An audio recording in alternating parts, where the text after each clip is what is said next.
SM. Krishna ಅವರು ಈ ರಾಜ್ಯ ಕಂಡಂಥ, ಬಹುಶಃ ಈ ದೇಶ ಕಂಡಂಥ ರಾಜಕಾರಣದಲ್ಲಿ ಒಂದು ವಿಶೇಷವಾದ ವ್ಯಕ್ತಿತ್ವವನ್ನು ಬಿಟ್ಟು ಹೋಗಿರ್ತಕ್ಕಂಥವ್ರು. ಭಾಳ ಜನ ನಾವು ರಾಜಕಾರಣಿಗಳನ್ನು, ದೊಡ್ಡ ದೊಡ್ಡ ಹುದ್ದೆಗಳನ್ನು ಅಲಂಕರಿಸಿರೋರನ್ನ ನೋಡಿದ್ದೇವೆ ನಮ್ಮ ದೇಶದಲ್ಲಿ. ಆದರೆ ಒಂದು ವ್ಯಕ್ತಿತ್ವ ಅನ್ನೋದನ್ನು ಇವತ್ತು ಅವರು ಮುಂದಿನ ಪೀಳಿಗೆಗೆ ಬಿಟ್ಟು ಹೋಗಿದ್ದಾರೆ ಅಂತಕ್ಕಂಥದ್ದು ನನ್ನ ವೈಯಕ್ತಿಕವಾದಂಥ ಅನಿಸಿಕೆ. ಅವರಿಗಿದ್ದಂಥ ವ್ಯಕ್ತಿತ್ವ, ಪರ್ಸನಾಲಿಟಿ ಇವತ್ತು ರಾಜಕಾರಣದಲ್ಲಿ ನೋಡೋದು ಭಾಳ ವಿರಳ. ಯಾವುದೇ ವಿಷಯವನ್ನು ಅವರು ಗ್ರಹಿಸ್ಕೊಂಡ್ರೆ ಅತ್ಯಂತ ಸಮಾಧಾನವಾಗಿ ಕೇಳೋದರ ಜೊತೆಗೆ ಅವರೇನಾದರೂ ತೀರ್ಮಾನಗಳನ್ನು ಮಾಡುವಂಥ ಸಂದರ್ಭದಲ್ಲಿ ಎಲ್ಲರ ಭಾವನೆಗಳನ್ನು ಮತ್ತು ಅವರ ಅಭಿಪ್ರಾಯಗಳನ್ನು ತಿಳ್ಕೊಂಡು ಅಂತಿಮವಾದಂಥ ತೀರ್ಮಾನ ಮಾಡುವಂಥದ್ದು ಒಂದು ವಿಶೇಷವಾದಂಥ ಗುಣ ನಾನು ನೋಡಿದ್ದು. ಅದಕ್ಕೆ ಒಂದು ಉದಾಹರಣೆಯನ್ನು ಕೂಡ ನಾನು ಈ ಸಂದರ್ಭದಲ್ಲಿ ನೆನಪು ಮಾಡಿಕೊಳ್ತೇನೆ. ಈ ತೇಲ್ಗಿ ಪ್ರಕರಣ ಭಾಳ ದೊಡ್ಡ ಪ್ರಮಾಣದಲ್ಲಿ ನಡೀತಾ ಇತ್ತು. ಇಡೀ ದೇಶದಲ್ಲೇ ಒಂದು ರೀತಿಯಲ್ಲಿ ಎಲ್ಲರಿಗೂ ಕೂಡ ಬೆರಗಾಗುವಂಥ ರೀತಿಯಲ್ಲಿ ಆ ತೇಲ್ಗಿ ಹಗರಣ ನಡೀತು.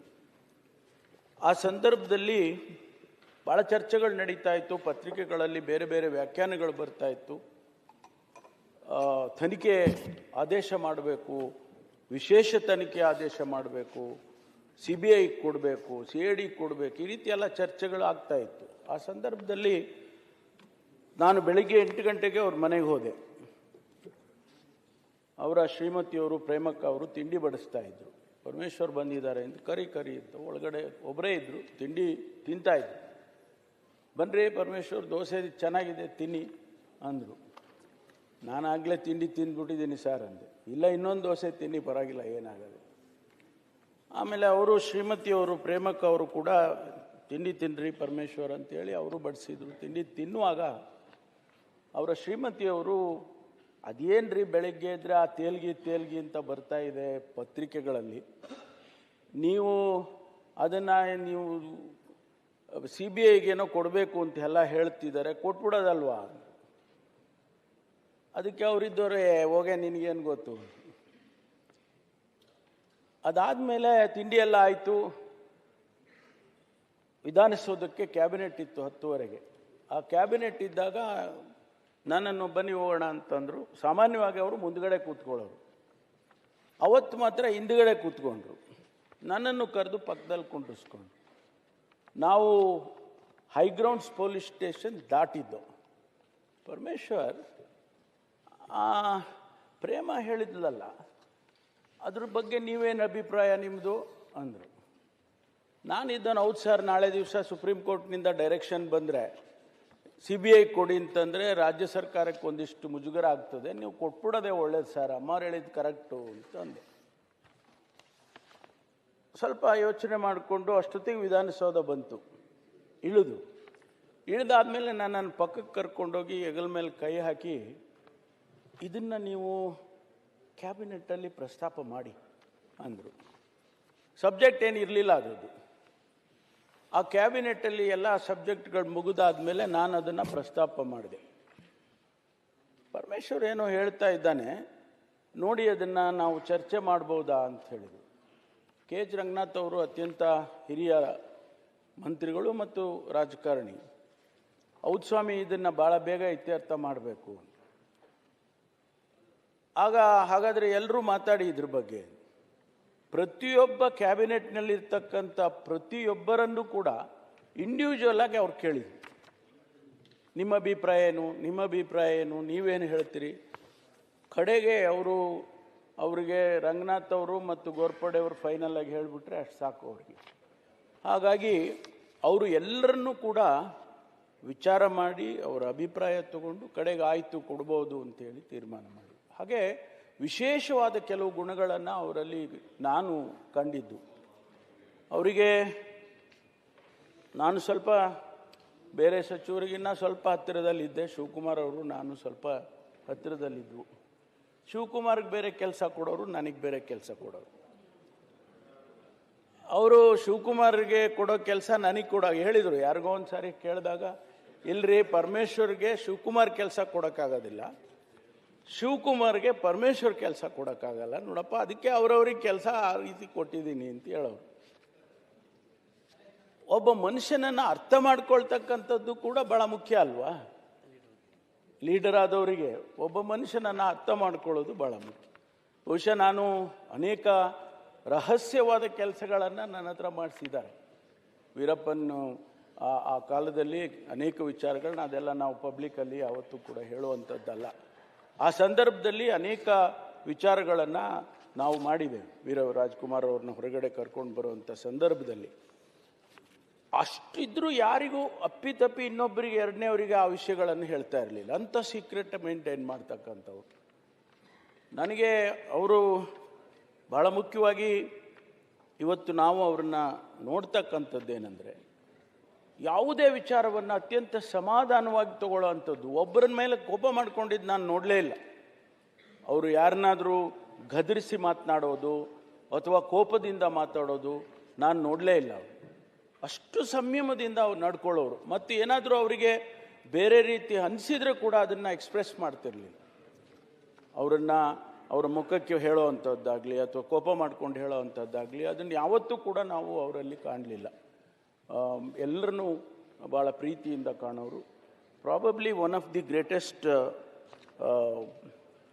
ಸ್ಪೋರ್ಟ್ಸ್ ಆ್ಯಟಿಟ್ಯೂಡ್ ಇರ್ತಕ್ಕಂಥವ್ರು. ನಾವು ಅಂತೀವಿ ಸಾಮಾನ್ಯವಾಗಿ BA ಸ್ಪೋರ್ಟ್ ಕಣೋ ಅಂತೀವಿ.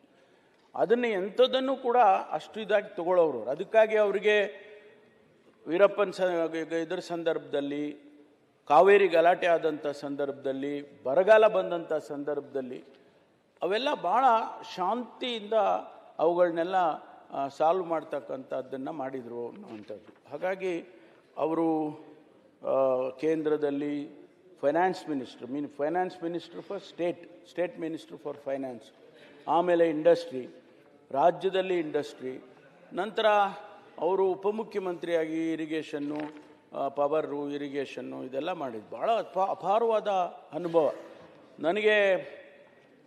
ಬಹುಶಃ ಇಡೀ ದೇಶದಲ್ಲಿ ಮಾನ್ಯ ಅಧ್ಯಕ್ಷರೇ ಫುಲ್ ಬ್ರೈಟ್ ಸ್ಕಾಲರ್ಸ್ ಅಂತ ಫುಲ್ ಬ್ರೈಟ್ ಸ್ಕಾಲರ್ಶಿಪ್ ಕೊಡ್ತಾರೆ ವಾಷಿಂಗ್ಟನ್ನಲ್ಲಿ.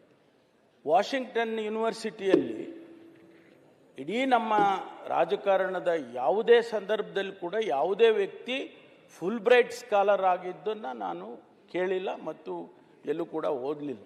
ಹಿ was a Fulbright scholar in Washington university. ಅಷ್ಟೊಂದು ಒಬ್ಬ ದೊಡ್ಡ ವಿದ್ಯಾವಂತನಾಗಿ ಕೂಡ ಅವರು ಎಲ್ಲೂ ಆ ಗರ್ವದಿಂದ ನಡ್ಕೊಳ್ಳೋದನ್ನು ನಾವು ನೋಡಲೇ ಇಲ್ಲ. ಅಷ್ಟೊಂದು ಒಂದು ವ್ಯಕ್ತಿತ್ವ.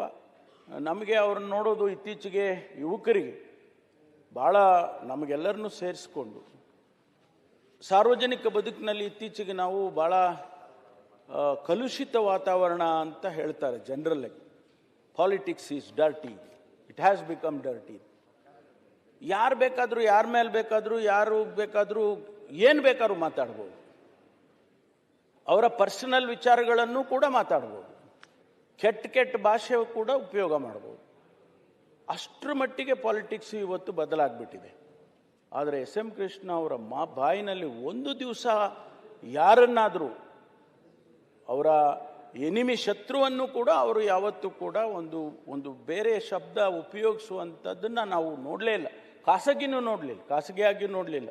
ನಾಲ್ಕು ಗೋಡೆ ಮಧ್ಯದಲ್ಲಾದರೂ ಕೂಡ ಅವನಂಗಂತೆ ಇವನಿಂಗಂತೆ ಅಂತ ಮಾತಾಡ್ತೀವಿ ನಾವು.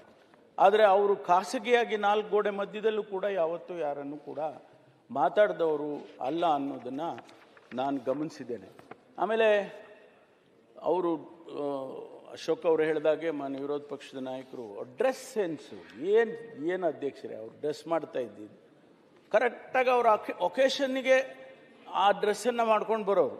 ನಾನು ನೋಡ್ತಾ ಇದ್ದೆ, ನಾವು ಕಾಪಿ ಹೊಡಿಬೋದಲ್ಲ ಇದನ್ನು ಅಂತ. ಒಂದೊಂದು ಸಾರಿ ನಾನು ಸ್ವಲ್ಪ ಕಾಪಿ ಹೊಡೆದು ಬಿಡ್ತೀನಿ. ಆ ಒಳಗಡೆನೆ ಒಂದು ಶರ್ಟಲ್ಲೇ ಬೇರೆ ಕಲರ್ ಇರುತ್ತೆ. ಒಂದು ರೆಡ್ ಕಲರ್ ಹಾಕೋರು, ಮರೂನ್ ಕಲರ್ ಶರ್ಟ್ ಹಾಕೋರು, ಮೇಲ್ಗಡೆ ಸೂಟ್ ಹಾಕೋರು. ನಾನು ನೋಡ್ತಾ ಇದ್ದಿದ್ದೆ, ನಾವು ಸಾಮಾನ್ಯವಾಗಿ ವೈಟ್ ಕಲರ್ ಹಾಕ್ಕೊಂಡ್ಬಿಡ್ತೀವಲ್ಲ, ಇವರು ಏನು ಈ ಥರ ಇದೆ, ಇದನ್ನು ನಾವು ಕಾಪಿ ಹೊಡಿಬೇಕು. ಅಷ್ಟು ಚೆನ್ನಾಗಿ ಡ್ರೆಸ್ ಮಾಡೋರು. One of the smartest person. ಒಬ್ಬ ಮುಖ್ಯಮಂತ್ರಿ ಆಗುವಾಗ ಎಷ್ಟು ಸ್ಮಾರ್ಟ್ ಅಂದರೆ ಅಷ್ಟು ಸ್ಮಾರ್ಟಾಗಿ ಇರೋರು. ಆಮೇಲೆ ಅವರಿಗೆ ಕ್ರೀಡೆಗೆ ಭಾಳ ಟೆನ್ನಿಸ್ಗೆ ವಿಂಬಲ್ಡನ್ಗೆ ಹೋಗೋರು ಟೆನ್ನಿಸ್ಸು ನೋಡೋದಕ್ಕೆ. ಅವರೇ ಖುದ್ದಾಗಿ ಅವರೇ ಆಡೋರು. ಬ್ಯಾಂಗ್ಳೂರು ಕ್ಲಬ್ಬಲ್ಲಿ ಕೊನೆವರೆಗೂ ಅವರು ಬಹುಶಃ ಅವರು ಓಡಾಡೋಕ್ಕಾಗೋದಿಲ್ಲ ಅನ್ನೋವರೆಗೂ ಆಟ ಆಡ್ತಿದ್ರು. ಆಮೇಲೆ ಹೋಗಿ ಕೂತ್ಕೊಳ್ಳೋರು. ಅಲ್ಲಿ ಓಡಾಡೋಕ್ಕಾಗೋದಿಲ್ಲ, ಆಟ ಆಡೋಕ್ಕಾಗೋಲ್ಲ ಅಂತಂದರೆ ಅಲ್ಲಿ ಹೋಗಿ ಕೂತ್ಕೊಂಡು ಬೇರೆಯವ್ರು ಆಡೋದನ್ನು ನೋಡ್ಕೊಂಡು ಮನೆಗೆ ಬರೋರು.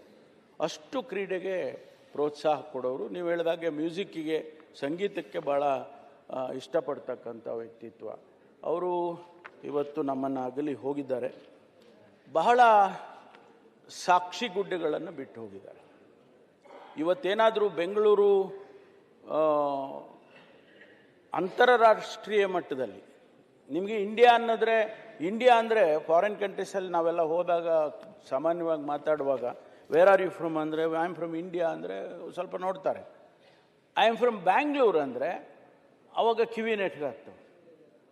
ಬೆಂಗಳೂರನ್ನು ಇಡೀ ವಿಶ್ವಕ್ಕೆ ಪರಿಚಯ ಮಾಡಿಕೊಟ್ಟಿದ್ದು ಎಸ್.ಎಂ. ಕೃಷ್ಣ ಅವರು. ಅದರಲ್ಲಿ ಈ ಆಧುನಿಕ ಜಗತ್ತಿಗೆ IT ರೆವಲ್ಯೂಷನ್ ಅಂತ ಏನಾಯ್ತಲ್ಲ ಇಂಡಿಯಾ ದೇಶದಲ್ಲಿ, IT ರೆವಲ್ಯೂಷನ್ ಬೆಂಗಳೂರಿನಲ್ಲಿ ಕರ್ನಾಟಕದಲ್ಲಾಗೋದಕ್ಕೆ ಮುಖ್ಯ ಕಾರಣ ಯಾರಪ್ಪ ಅಂತ ಹೇಳಿದರೆ ಎಸ್.ಎಂ. ಕೃಷ್ಣ ಅವರು. ಎಷ್ಟು ಒಂದು ಸಂದರ್ಭದಲ್ಲಿ ಒಂದು ದಿನಕ್ಕೆ 200-300 ಕಂಪನಿಗಳು ರಿಜಿಸ್ಟರ್ ಆಗ್ತಾ ಇತ್ತು ಮಾನ್ಯ ಅಧ್ಯಕ್ಷರೇ, IT ಕಂಪನಿಗಳು, ಸ್ಮಾಲ್ ಟು ಬಿಗ್. ಇವತ್ತು ಅವೆಲ್ಲ ಕರ್ನಾಟಕದ ಆರ್ಥಿಕ ವ್ಯವಸ್ಥೆಗೆ ಅಷ್ಟೇ ಅಲ್ಲ, ಕರ್ನಾಟಕ ಮತ್ತು ಇಂಡಿಯಾದ ಯುವಕರಿಗೆ ಲಕ್ಷಾಂತರ ಜನ ಇದ್ದಾರೆ ಇವತ್ತು ಬೆಂಗಳೂರಲ್ಲಿ.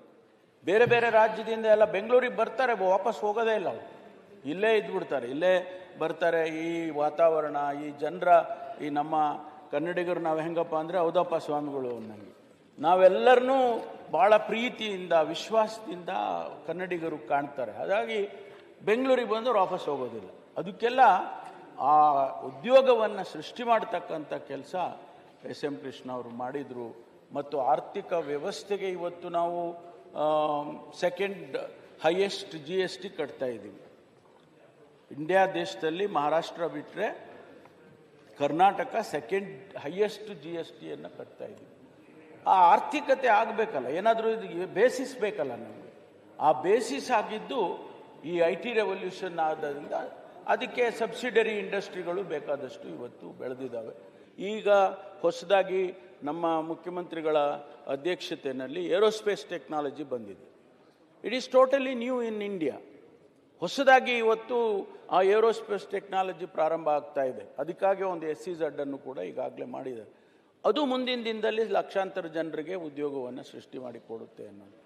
ಆದ್ದರಿಂದ ಇವತ್ತು ಎಸ್.ಎಂ. ಕೃಷ್ಣ ಅವರು ಮಾಡಿರ್ತಕ್ಕಂಥ ಆ ಸಾಧನೆಗಳು ಮತ್ತು ಆಡಳಿತ ವ್ಯವಸ್ಥೆಯನ್ನು ಹೇಗೆ ನಿಭಾಯಿಸಬೇಕು ಅಂತ ತಮಗೆ ಗೊತ್ತಿದೆ. ಒಂದು ಖಾತೆ ತಗೋಬೇಕಂದ್ರೆ ಇವತ್ತಿಗೂ ಕೂಡ ಎಷ್ಟು ಕಷ್ಟ ಇದೆ ತಹಸೀಲ್ದಾರ್ ಆಫೀಸ್ನಲ್ಲಿ, ಇವತ್ತಿಗೂ ಕೂಡ. ಆದರೆ ಅದನ್ನು ಡಿಜಿಟಲೈಸೇಷನ್ ಮಾಡಿ ಅದಕ್ಕೆ ಭೂಮಿ ಅಂತ ಹೇಳಿ ಹೆಸರಿಟ್ಟು ಅಂತಾರಾಷ್ಟ್ರೀಯ ಮಟ್ಟದಕ್ಕೆ ಅದಕ್ಕೆ ಪ್ರಶಂಸೆ ಬಂತು.